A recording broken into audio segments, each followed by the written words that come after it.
RMJ Movie Reviews back again. This is not what an on the fly movie review, but this is, guys, I literally just heard this. I just got news that the great Rutger Hauer has passed on to the other side at 75 years old. That's crazy, guys. That's like just so crazy to me, man.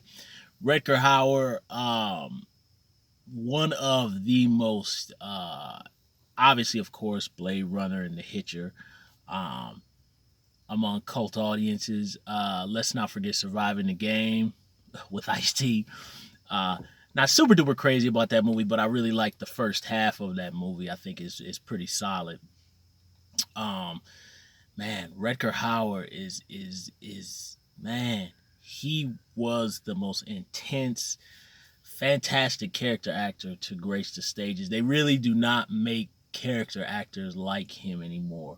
Rutger Hauer is definitely of the ilk of like people like Daniel Day-Lewis today.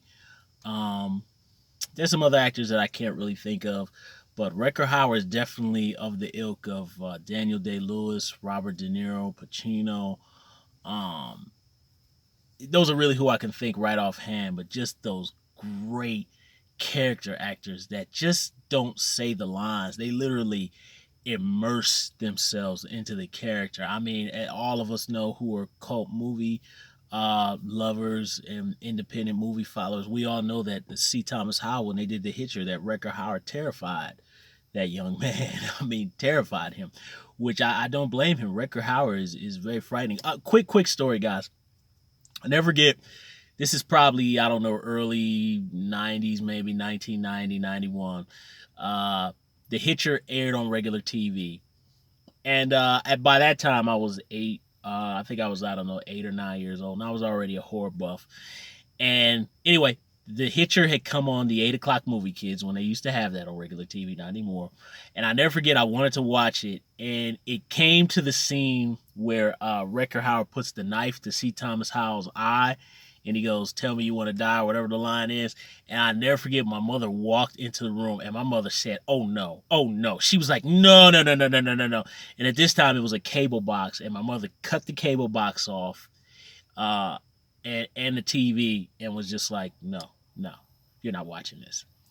Of course, I saw the movie some kind of other way. I think I went over to my dad's house and I ended up seeing the entire movie. But my mother was just like, "No, no, you're not watching this."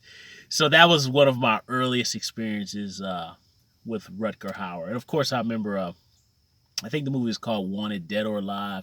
Of course, another one we can't forget, Blind Fury. Man, Rutger Hauer was just and one thing that I was really sorry about was when he was in Batman Begins. I really would have liked, this is my opinion, I would have liked it for him to have played Ra's al Ghul instead of Liam Neeson. I think Rutger Hauer would have made that. But then again, I guess it would have been a more obvious choice because when the movie had the final twist, it would have been too obvious. So maybe that was why they chose Liam Neeson, because Liam Neeson is a little bit more trustworthy than Rutger Hauer, because Rutger Hauer just has that look that, that really, there's no bullets in that gun. And he's kind of got that, his eyes are so devilish, man. He was, man, what a loss, man. 75 years old, I'm telling you. Man, I'm telling you. It's really rough, man. There is a lot of death going on lately. Well, Rutger Hauer, the great, the fantastic. I think there's a special edition of The Hitcher out. I'm going to go buy it. I hope there's a commentary. Rest in peace, Mr. Hauer.